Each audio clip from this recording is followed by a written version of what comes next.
مفتی صاحب کے بارگاہ میں یہ سوال ہے کہ کیا نبی علیہ الصلوۃ والسلام کے والدین جنتی ہے اور وہ مسلمان شرعی رہنمائی فرما دیجیے۔ السلام علیکم ورحمۃ اللہ وبرکاتہ۔ وعلیکم السلام ورحمۃ اللہ وبرکاتہ۔ نبی کریم علیہ الصلوۃ والسلام کے والدین کریمین جنتی ہیں؟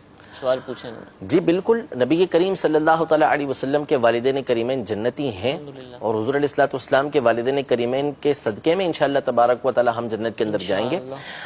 نبی رحمت شفیع امت صلی اللہ تعالی علیہ وسلم کے والدین کریمین یہ مومنین تو تھے ہی، ایمان والے تو ہمیشہ سے تھے۔ نبی کریم صلی اللہ تعالی علیہ وسلم کے اظہار نبوت سے پہلے چونکہ دونوں کا انتقال ہو گیا تھا، والد صاحب تو اسی وقت انتقال فرما گئے تھے جب نبی کریم صلی اللہ تعالی علیہ وآلہ وسلم اپنی والدہ کے ابھی بطن اقدس کے اندر ہی موجود تھے، پیدائش سے پہلے ہی انتقال ہو گیا، اور والدہ کا 6 سال کی عمر میں انتقال ہو گیا تھا، اور نبی کریم صلی اللہ علیہ وسلم نے 40 سال کی عمر میں اظہار نبوت فرمایا تھا۔ تو ان تک تو حضور علیہ السلام کی دعوت دین پہنچی نہیں، اور حضرت عیسیٰ علیہ السلام کا جو وقت تھا اس کو تقریباً 570 سال یہ گزر چکے تھے، اتنا عرصہ یہ ہو چکا تھا، یعنی 500 سال کا عرصہ گزر چکا تھا۔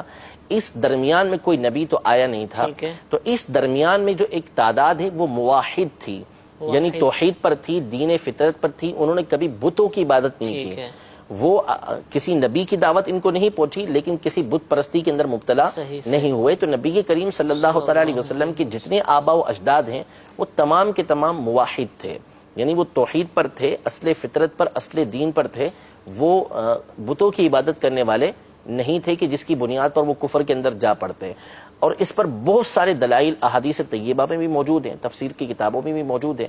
سورۃ الشعراء کے اندر اللہ تبارک و تعالی ارشاد فرماتا ہے وَتَوَكَّلْ عَلَى الْعَزِيزِ الرَّحِيمِ الَّذِي يَرَاكَ حِينَ تَقُومُ وَتَقَلُّبَكَ فِي السَّاجِدِينَ۔ اے محبوب، اللہ رب العزت جو عزیز ہے یعنی غالب ہے اور رحیم ہے، اس پر توکل کیجئے۔ اللہ کون؟ کہ جو آپ کو دیکھتا ہے، الذی یراک حین تقوم، جب آپ اس کی بارگاہ میں کھڑے ہوتے ہیں، وتقلبک فی الساجدین، جو سجدہ کرنے والے ہیں ان میں آپ کا پلٹنا آپ کو وہ دیکھتا ہے۔ یہ پلٹنا کیا ہے، اس کی تفسیر کرتے ہوئے امام فخر الدین رازی رحمۃ اللہ تعالی فرماتے ہیں کہ حضور علیہ الصلوۃ والسلام کا نور اقدس جو ہے یہ ساجدین یعنی سجدہ کرنے والے، اللہ کی عبادت کرنے والے، ان سے ہوتا ہوا حضرت سیدنا عبداللہ رضی اللہ تعالی عنہ تک پہنچا ہے، اور ان سے بی بی آمنہ رضی اللہ تعالی عنہ تک پہنچا۔ ان تمام کو اللہ تبارک و تعالی ساجدین فرماتا ہے، سجدہ کرنے والا، یعنی جو اللہ تبارک و تعالی کی عبادت کرنے والے ہیں۔ نبی کریم صلی اللہ تعالی علیہ وسلم خود ارشاد فرماتے ہیں، اچھا یہ تفسیر جو میں نے ذکر کی ہے امام فخر الدین رازی رحمۃ اللہ تعالی علیہ نے ذکر کی، اور یہ تفسیر ابن عباس رضی اللہ تعالی عنہما سے بھی مروی ہے۔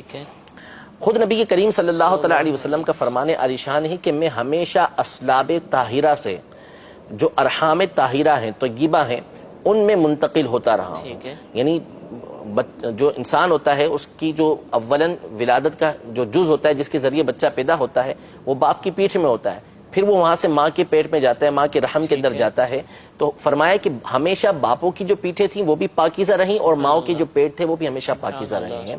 تو اس طرح کی بہت ساری دلیلیں یہ موجود ہیں۔ رسول اللہ صلی اللہ علیہ وسلم خود فرماتے ہیں کہ اللہ تبارک و تعالی نے ہمیشہ مجھے خیر القرون کے اندر رکھا، 2 گروہ بنائے تو ہر گروہ میں جو خیر والا تھا اللہ تبارک و تعالی نے اس کے اندر مجھے رکھا ہے۔ تو خیر تو اسلام کے اندر ہی ہے، کفر کے اندر تو ہو ہی نہیں سکتی۔ امام جلال الدین سیوطی شافعی رحمۃ اللہ تعالی علیہ نے 6 رسالے اس موضوع پر لکھے ہیں، مسالک الحنفاء کے نام سے، اور بہت سارے آپ کے رسالے ہیں جس میں آپ نے نبی کریم صلی اللہ تعالی علیہ وسلم کے والدین کے ایمان کو ثابت کیا۔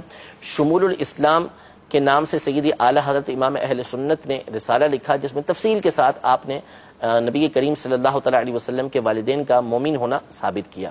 ان کا مومن ہونا تو مسئلہ ہی نہیں ہے کہ یہ ایمان پر تھے، اب رہا یہ کہ نبی کریم صلی اللہ علیہ وسلم کی امت میں ہے یا نہیں ہے۔ تو ایک حدیث مبارکہ جو اگرچہ سند کے اعتبار سے ضعیف ہے لیکن چونکہ معاملہ فضیلت کا ہے تو اس حوالے سے علماء نے اس کو قبول کیا، اور ایک تعداد ہے علماء کی جس نے اس حدیث پاک کو ذکر کیا۔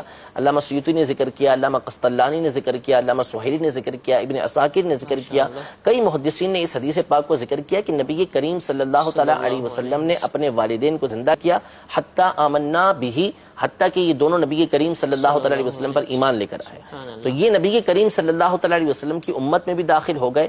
اس وجہ سے نبی کریم صلی اللہ تعالیٰ علیہ وسلم نے ان کو زندہ کیا تھا تاکہ جو شرف اس امت کو حاصل ہونا ہے وہ آپ علیہ الصلوۃ والسلام کے والدین کریمین کو بھی حاصل ہو جائے. تو اس حوالے سے تفصیل پڑھنا چاہیں تو ایک کتاب امام اہل سنت کی شمول الاسلام کے نام سے ہے، بہت زبردست کتاب ہے جس میں اعلیٰ حضرت نے کئی دلائل کے ساتھ آقا علیہ الصلوۃ والسلام کے والدین کریمین کا جنتی ہونا، ان کا مومن ہونا یہ ثابت کیا ہے. اور ایک کتاب علامہ محمد علی نقشبندی صاحب رحمۃ اللہ تعالی علیہ کی ہے نور العینین کے نام سے، جس میں انتہائی تفصیل کے ساتھ بہت موٹی کتاب اور اس موضوع پر بہت ضخیم کتاب ہے. اس میں حضور علیہ الصلوۃ والسلام کی تمام آبا و اجداد اوپر تک جتنے ہیں سب کے ایمان کو انہوں نے دلیل کے ساتھ ثابت کیا ہے. اور ہمارا عقیدہ اور نظریہ بھی یہ ہے کہ جو نبی کریم صلی اللہ تعالیٰ علیہ وسلم کے والدین کے ایمان کا عقیدہ نہ رکھے تو علماء نے اس کے اوپر لعنت کا قول کیا کہ ملعون ہے کہ جو حضور علیہ الصلوۃ والسلام کے والدین کے بارے میں ایسا عقیدہ اور نظریہ رکھتا ہے. ہم آپ علیہ الصلوۃ والسلام کے والدین کو مومن مانتے ہیں، مومنوں کا سردار مانتے ہیں.